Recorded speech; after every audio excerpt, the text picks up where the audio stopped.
नमस्कार, मैं हूं धर्मेंद्र। आप देख रहे हैं online news India. Uttar Pradesh में चौथे चरण के मतदान का समय अब आ गया है और आखिरकार लखनऊ में क्या होगा, प्रदेश की राजधानी लखनऊ में क्या होगा। इस वक्त हम मौजूद हैं उत्तर प्रदेश की पश्चिमी विधानसभा में और यहां से बीजेपी ने अंजनी श्रीवास्तव को उम्मीदवार बनाया है, जबकि कांग्रेस, सपा, बसपा इन तीनों से मुस्लिम उम्मीदवार हैं। और ऐसे में एक मुस्लिम मोहल्ले में हम मौजूद हैं। आखिरकार उत्तर प्रदेश का मुस्लिम मतदाता, उसके मन में क्या है, ये जानना समझना जरूरी है। यही कोशिश करेंगे।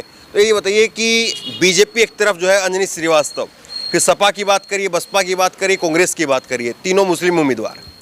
इस बार क्या देख रहा है मुस्लिम मतदाता? देखिए, जहाँ जहाँ भी कल मतदान होगा, हर वर्ग के लोग, पिछड़ी जाति, अगली जाति और उसमें अल्पसंख्यक समाज के लोग जितने भी हैं, सब समाजवादी पार्टी की वोट करने के पक्ष में हैं। नहीं, आखिरी रात है और आखिरी रात में बड़ा खेला होता है। आखिरी रात में लोग इधर से उधर, उधर से इधर, तो इस बार किधर से किधर? कहीं किसी का मन नहीं है। अब की पहली बार लोगों का उत्साह दिख रहा है वोट डालने का, क्योंकि समाजवादी पार्टी ने लखनऊ के अंदर मेट्रो, स्टेडियम, तमाम ऐसी विकास की योजनाएं लाए हैं जो सभी धर्म के लोगों ने उसका लाभ लिया है। और आगे भी लोगों ने उम्मीद रखी है, जो अभी मैनिफेस्टो समाजवादी पार्टी ने जारी किया है, इस पे भी लोगों को बहुत काम मिलेगा, बहुत लाभ मिलेगा। और कहीं वोटर नहीं जा रहा है, इस टाइम विकास के नाम पे वोट कर रहा है। जो 2017 में विकास का जनता ने वो आकलन नहीं कर पाई थी कि क्या हमने किया, उसके बाद उसको मालूम हुआ कि समाजवादी पार्टी ने विकास की बात करी और कोई बात नहीं करी। इसलिए समाजवादी पार्टी के पक्ष में लखनऊ नहीं, पूरे उत्तर प्रदेश में जनता का मूड बन चुका है और 2 चरणों में रिजल्ट साफ है। और यहाँ भी वही होने जा रहा है, जहाँ सब वोट दे रहे हैं, सारे धर्म के लोग, सारे समुदाय के लोग। ये आप प्रत्याशी इधर से? मैं नगर उपाध्यक्ष हूँ समाजवादी पार्टी से, मीसम दैदी। अच्छा अच्छा, हाँ। क्या देख रहे हैं आप? आखिरी रात है आज, रिजल्ट की रात है। जो भारतीय जनता पार्टी ने बोया उसे काटने की रात है, और जो उन्होंने करा है वो एग्ज़ाम का समय आ गया। बोया तो वो कह रहे हैं कि सबका साथ सबका विकास किया है। अब ये तो वही बता सकते हैं, क्योंकि जनता से ज़्यादा तो कोई इस वक्त टीचर होता नहीं है, मास्टर होता नहीं है जो जनता के अलावा बता पाए। क्योंकि जनता देखने वाली के तुष्टीकरण से लेकर, धर्म से लेकर के, जातियों से लेकर के, मज़हब से बांटने से लेकर के, हिंदू, मुसलमान, दलित, ओबीसी, एससी, एसटी, किसान, नौजवान, महिलाएं, जिन जिन लोगों के साथ उन्होंने जो बोया है वो काटेंगे। तो घबरा क्यों रहे हैं? अगर उन्होंने काम किया है। एक बात यह है कि करीब 3 लाख के आसपास यहाँ पर वोटर है। हाँ। और करीब 1 लाख के आसपास यहाँ पर मुस्लिम मतदाता है। हाँ, है। अगर मैं सही हूँ तो। हाँ। तो बीजेपी बार बार जो है इस चीज़ को जो है पिच कर रही है कि अगर अखिलेश जीतेंगे तो सारे माफियाओं के जो है वो बाहर आ जाएंगे। जो आजम खान जैसे या अतीक अहमद, उनका नाम ले करके, मुख्तार अंसारी का नाम ले करके, तो अखिलेश तो फिर गुंडा राज होगा। तो अखिलेश जी खुद वोट डाल के जीत जाएंगे। हाँ। अखिलेश जी अकेले घर में जीत जाएंगे बैठ के वोट डाल के, कि देश की जनता जिताएगी? अगर देश की जनता को किसी से प्यार है तो उसमें आप किसी के ऊपर आरोप, आप कोर्ट हो जाओगे। आप बता दो कि अपराध हो जाएगा, अपराधी आ जाएंगे, जनता बेवकूफ़ है। एक तरफ तो आप बता रहे हो कि हमारे यहाँ अवेयरनेस है, लोग पढ़ रहे हैं, लिख रहे हैं, जानकार हो रहे हैं, और एक तरफ आप डर रहे हो। तो जनता को नहीं पता है कि अपराधी कहाँ है, जनता को नहीं पता है कि अपराधियों को शरण दी जा रही है, जनता को नहीं पता है कि एक पक्ष के लोगों पर कार्रवाई की गई है 5 साल के अंदर। आपने बिल्डोजर किस पे चलाया बताइए? आपने माफिया धनंजय सिंह के खिलाफ कार्रवाई की, आपने ब्रजेश सिंह के खिलाफ कार्रवाई की, आपने अपने गृह मंत्री और उसके बेटे के खिलाफ कार्रवाई की, आपने जो बेटे के खिलाफ आपके लोगों ने जो कोर्ट के अंदर दाखिल किया था, आपने तो उसको निकालने का काम किया। और जो हमारे माननीय मंत्री आजम खान जी आज भी जेल में है, इसका कोई जवाब देगा? आप सबका साथ, सबका विकास कर रहे हैं, तो क्या मैं कैमरे के सामने कोई जात पात की बात, हम लोग नहीं समाजवादी, हम लोग समाजवादी हैं, हम जात पात की बात नहीं करना चाहते हैं। हम जात पात और बंटवारे की, तुष्टीकरण की और 80 और 20% लोगों की बात नहीं करते हैं। अब 80-20 से आगे एक नारा जो है वो बीजेपी की तरफ से उछाला जा रहा है, जिसमें अमित शाह ने जो है ये स्टेटमेंट दिया, मोदी जी ने दिया, सपा की सरकार बनती है तो आतंकियों की सप्लाई होगी, आतंकियों की जो है वो एंट्री होगी। तो ये कौन मानेगा इनकी बात? कोई जुमलेबाजों की बात मानेंगे जो हमेशा 5 साल झूठ कर बोलते आए कि आपको यकीन है कि ये सच बोल रहे हैं, या ये हाई कोर्ट है या सुप्रीम कोर्ट है? कि ये जो कह देंगे वो मान लीजिएगा।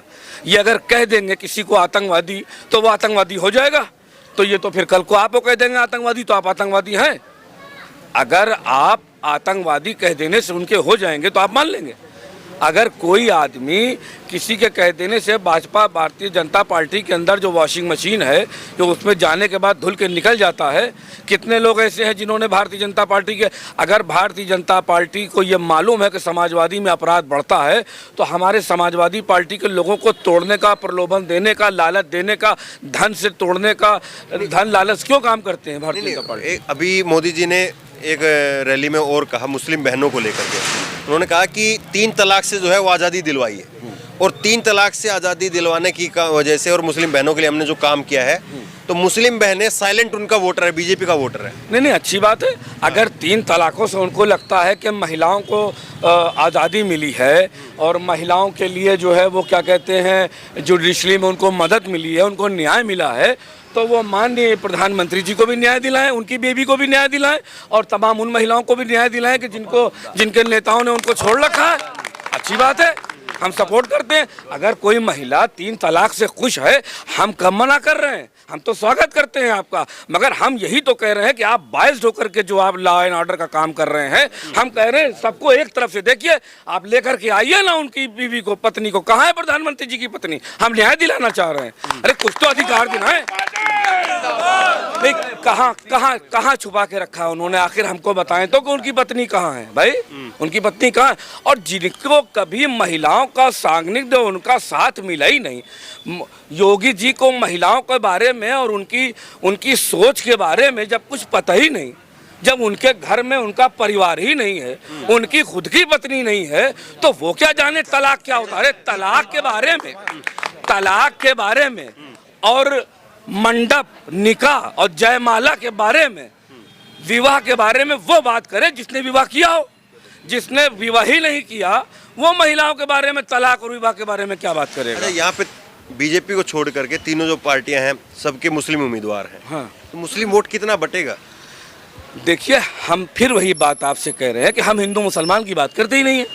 हमने तो ये बात करी है जिसने काम किया है, जो इस लायक है कि उत्तर प्रदेश को आगे बढ़ा के ले चले।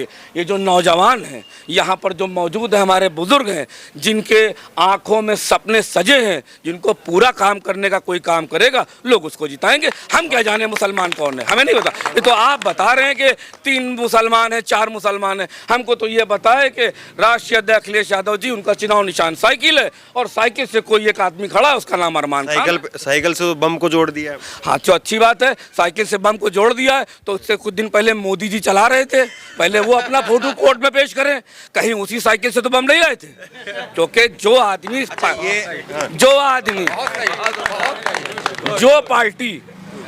पार्टी 1992 से साइकिल चला रही है, 92 से अब तक बम नहीं मिला। जिसने अभी साइकिल पकड़ी है, बम तो वही लेके आया साइकिल में। भाई, जो आदमी नया है बम वही लाया है, उसी ने ही साइकिल ला करके हम साइकिल वालों के बीच में अपनी साइकिल छोड़ दी है। तो उसको ढूंढिए, मोदी जी को क्यों चला रहे हैं साइकिल? ये इतनी बातें जो आप कह रहे हैं, जवाब दे रहे हैं, अच्छा बात है। जनता में ये चीज़ कितनी पहुंचाई?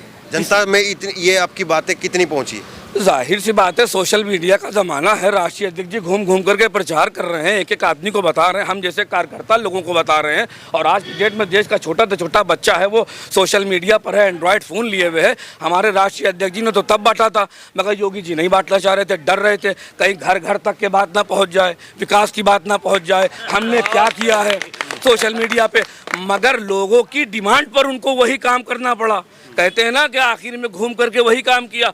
तो बच्चे को पता है कि आपने क्या किया, तो आप क्यों डर रहे हैं? आपको तो ये कहना चाहिए कि हमने जो किया बात कर रहे हैं, वो तो वो वाली बात बता रहे हैं कि जो हमारी बुराइयों को बताने का काम कर रहे हैं। 5 साल उन्होंने क्या किया वो तो उसकी बात ही नहीं कर रहे हैं। वो तो 70 साल पहले कांग्रेस की बात कर रहे हैं, वो तो नेहरू की बात करते हैं और जिन्ना की बात करते हैं, सावरकर की बात करते हैं, जिनके बारे में अगर खोद के देखा जाए, जिन्ना का तो हड्डी का भी पता नहीं होगा जिन्ना की कहाँ गई। हम जिन्नावादी वाले नहीं हैं, हम सावरकर वाले नहीं हैं, हम लोग गांधी वाले हैं। हम लोग देश में गांधी के मानने वाले। और सुन लीजिए, मुसलमान इस देश का और इस देश का ही नहीं पूरी दुनिया का न गद्दार था न गद्दार है।